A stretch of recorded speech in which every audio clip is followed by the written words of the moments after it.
Hey guys, welcome to Digest, and in this video I'm going to show you how to screen share on Google Meet. So let's get started. So first, all you have to do is go to Google Meet,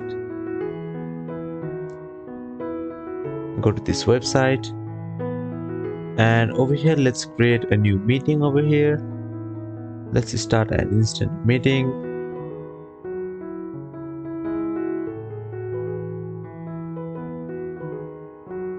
Alright, so once we are in this meeting, all you have to do is on the bottom side you can see this option for present now.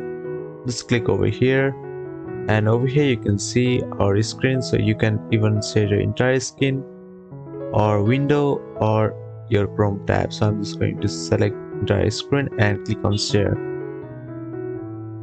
Alright, so here you can see now the screen sharing has started. So yeah, that is how you can share a screen. Thank you for watching this video, and I will see you on the next one. Also, don't forget to subscribe to our channel for more videos like this.